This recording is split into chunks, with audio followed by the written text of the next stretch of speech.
Ambassador साहब, आपसे अगर मैं आगाज़ करूं, ऑब्वियसली ये जो पाकिस्तान और भारत की 3-3.5 दिन की जंग रही, पाकिस्तान ने सबकत हासिल की मिलिटरीली, ऑब्वियसली मॉरली अगर हम देखते हैं, डिप्लोमेटिकली भी। कुछ ममालिक ऐसे हैं जिन्होंने खुल के पाकिस्तान का साथ दिया, सपोर्ट किया, और कुछ ममालिक ऐसे हैं, अगर मैं ख़ास तौर से गल्फ़ कंट्रीज़ का जिक्र करती हूँ इंक्लूडिंग सऊदी अरेबिया, वो जो सिग्निफिकेंट सपोर्ट पाकिस्तान देख रहा था या चाह रहा था, वो वैसे नहीं मिली है। आपको लगता है कि इस जंग ने पाकिस्तान के दोस्तों का भी बहुत नए सिरे से तयन कर दिया है और हमें भी कहीं ना कहीं कुछ पॉलिसी को रिविजिट करने की ज़रूरत है? जी शुक्रिया। देखिए, बात यह है कि जो फॉरेन पॉलिसी है वो तो कॉन्स्टेंटली रिव्यू होती है और नई सिचुएशन डेवलप होती है, नई डेवलपमेंट्स होती हैं। ये बिल्कुल एक इंटायर न्यू डायनामिक्स जो है वो सामने आई है हमारे इसमें। देखिए, बात यह है कि पाकिस्तान के जो ताल्लुकात हैं दोस्त ममालिक के साथ, वो इसमें बड़ी मेहनत की गई है इनको इस्तवार करने में और इनको मजबूत बनाने में।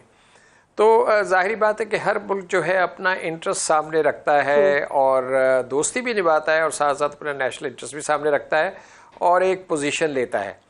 तो जो पाकिस्तान के ताल्लुकात हैं मसलन चीन के साथ, सऊदी अरब के साथ, यूएई के साथ, वो बड़े देरीना हैं और बड़े मजबूत बुनियादों पर हैं। तो हमें तो ये कोशिश करनी है कि जो ताल्लुकात ऑलरेडी एग्जिस्ट कर रहे हैं और इसकी जो है नशोनुमा भी अच्छी हुई है और इनकी ट्रेजेक्टरी भी अच्छी है, उसको मज़ीद हम मजबूत बनाएं और अपना नैरेटिव जो है उनको बताएं, अपनी जो आर्गूमेंट है, अपना वर्जन है, वो इन सब अपने दोस्तों को बताएं, ताकि अगर किसी के जहन में कोई शक व शुबा भी हो तो वो भी दूर हो जाए, नंबर 1 जी। उसके अलावा हमें जो नए दोस्त हैं, हमें तो अपनी फॉरेन पॉलिसी की आउटरीच जो है वो तो मैक्सिमम करनी है। इसीलिए हमने ये फॉर एग्जांपल अफ्रीकन कॉन्टिनेंट पे हमें पहला इतना फोकस नहीं होता था हमारा, अब हमें, क्योंकि अफ्रीका बहुत इंपॉर्टेंट है और इमर्ज हो रहा है, तो उस पर हम फोकस कर रहे हैं, साउथ ईस्ट एशियन कंट्रीज़ पे फोकस कर रहे हैं, सेंट्रल एशिया पे फोकस कर रहे हैं, अपनी नेबरहुड पे फोकस कर रहे हैं। तो हमारी फॉरेन पॉलिसी को तो मैक्सिमम स्पेस चाहिए ऑपरेट करने के लिए। तो मेरा जो है मूड पॉइंट, कोर पॉइंट ये है कि जिनके साथ आपकी ऑलरेडी दोस्ती है उस दोस्ती को मज़ीद आके लेके चले, ठीक है, उसको मजबूत करें और ये हमारे काम आएंगे। और जो नई दोस्तियां हैं, नई फ्रेंडशिप्स हैं, उनको भी डेवलप करने की कोशिश करें। और मेरे ख्याल इस सिलसिले में ये बड़ी अंडरस्टैंडिंग है और इसकी रियलाइजेशन भी है स्टेट लेवल के ऊपर और इसकी कोशिश भी हो रही है। अलबत्ता मैं ये नहीं इस चीज़ से एग्री करता कि कुछ हमारे दोस्त मुल्कों ने हमारा साथ नहीं दिया या they were lukewarm. I don't think so. ठीक है, मसलन आप देखिए सऊदी अरब ने तो बड़ा प्रोएक्टिव रोल प्ले किया है। अमेरिका के जो वज़ीर ख़ारजा हैं, उन्होंने सऊदी वज़ीर ख़ारजा से बात की। सऊदी वज़ीर ख़ारजा ने जो है अपने डिप्टी को सऊदी गवर्नमेंट ने डिप्यूट किया। उनके जो डिप्टी फॉरेन मिनिस्टर थे वो इस्लामाबाद आए, वो इंडिया गए, तो दे वर इन्वॉल्व। अब डिप्लोमेसी में ये होता है कि बिहाइंड द सीन डिप्लोमेसी बड़ी हो रही होती है, हर चीज़ पब्लिक में नहीं आ सकती क्योंकि एक सेंसिटिव चीज़ होती है। सही।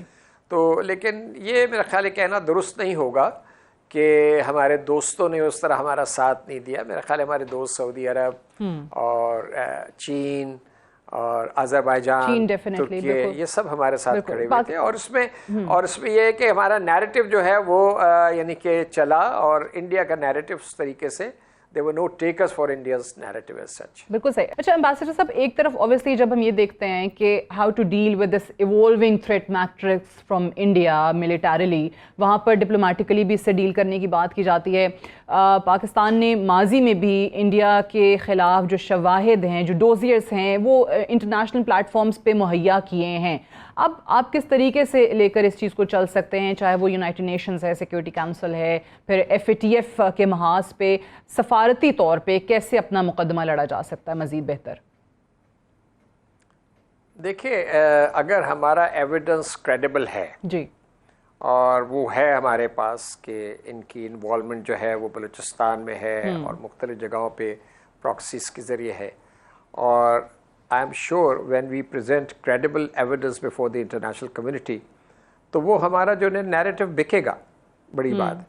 दूसरी बात यह है कि ये जो पहली हम गुफ्तगू कर रहे थे कि पाकिस्तान की अहमियत कैसे बढ़ेगी, कि उसको क्या रिव्यू करना चाहिए। जब हम रिव्यू की बात करते तो ऐसा लगता है जैसे कि हम ये कह रहे हैं कि नहीं, ताल्लुकात जो है जो हैं उसको आप मतलब रिट्रेंच करें, ये रिव्यू ये फ्यूचर डायरेक्शन वे फॉरवर्ड का भी तो होता है ना। अब इसमें ये कि पाकिस्तान के, जैसे कमर चीमा साहब ने कहा कि पाकिस्तान के डायस्पोरा का बड़ा की रोल रहा है और है अभी भी गल्फ स्टेट्स में, तो वो हमारे लिए एक बहुत बड़ी लॉबी है। लेकिन जाहिर बात है कि हम मैन पावर भेजते हैं, लेबर भेजते हैं, उसका स्किल सेट जो है वो इम्प्रूव। दूसरी बात, मैं हर टॉक शो में ये कहता हूँ कि देखिए, जो पाकिस्तान की अहमियत है वो किसी सूरत साउथ एशिया में कम नहीं हो सकती। ठीक है, आपकी जोग्राफी ऐसी है, आप एक ब्रिज हेड हैं मुख्तलिफ रीजन्स के दरमियान, आपकी मैन पावर अच्छी है, लोग क्रिएटिव हैं, इनोवेटिव हैं, सारी चीज़ें आपकी प्लस हैं उस लिहाज से, यूथ पल्ज है। अब आपने इस सिचुएशन को लेवरेज करना है अपने एडवांटेज के लिए। उसका तरीक़ाकार मेरे नज़दीक ये है कि आप अपना इंटरनल जो है वो फोकस करें इकोनॉमी के ऊपर, गवर्नेंस के ऊपर, इन चीज़ों के जो आपके गैप्स हैं और लूप होल्स हैं। अब बिजनेस, जाहिर बात है दुनिया बिजनेस माइंडेड हो रही है। सऊदी अरब अब जो अमेरिका का बहुत करीबी हलीफ है, वो चीन के साथ क्यों ताल्लुकात बढ़ा रहा है? चीन से ताल्लुकात इसलिए बढ़ा रहा है कि उसको चीन से टेक्नोलॉजी चाहिए अपनी अपग्रेडेशन के लिए। सऊदी अरेबिया अपने आप को ट्रांसफॉर्म करना चाह रहा है। अब हमें बिजनेस अपॉर्चुनिटीज़ ढूंढनी है, हमें स्टेक्स इन्वॉल्व करने इन कंट्रीज़ के, सऊदी अरब के, कतर के, यूएई के, पाकिस्तान की इकॉनमी में। जब उनके इकोनॉमिक स्टेक्स यहाँ पर होंगे, बिजनेस स्टेक्स होंगे, तो आप देखिएगा कि ऑटोमेटिकली पाकिस्तान का प्रोफाइल बढ़ जाएगा, स्ट्रेचर बढ़ जाएगा और पाकिस्तान की अहमियत मज़ीद बढ़ जाएगी। ये बिल्कुल सही है कि हमारे फॉर एग्ज़ाम्पल सऊदी अरब के साथ हमारे सिक्योरिटी, डायस्पोरा रिलेटेड, कमर्शियल ये और रिलीजियस, ये सारे हमारे फैक्टर्स हैं जो यूनिफाई करते हैं। लेकिन बियॉन्ड दैट व्हाट, इंडिया बड़ी मार्केट है, इंडिया के साथ उनके बिजनेस इंटरेस्ट हैं और इसमें हमें यानी कि कोई गलत फहमी में नहीं रहना चाहिए। लेकिन हमें अपनी ट्रैजेक्टरी बनानी है, हमें अपनी लाइन जो है वो ढूंढनी है, अपना नीश ढूंढना है। और वो इसी तरह हो सकता है कि हम अपनी इकोनॉमिक पोटेंशियल जो हमारा है उसको हम आगे लेके चलें, उसको बढ़ाएं और मतलब हम इसके ऊपर फोकस करें। सही कह रहे हैं, इसको एज ए स्ट्रैटेजी अडॉप्ट करें। That's a very valid point. Obviously, हर किसी के इकोनॉमिक इंटरेस्ट हैं, अगर पाकिस्तान में होंगे तो वो आपकी तरफ ज़्यादा आएंगे और ऑब्वियसली पाकिस्तान ने ये सोचना है कि वो किस तरीके से अपॉर्चुनिटीज़ मज़ीद क्रिएट करनी है।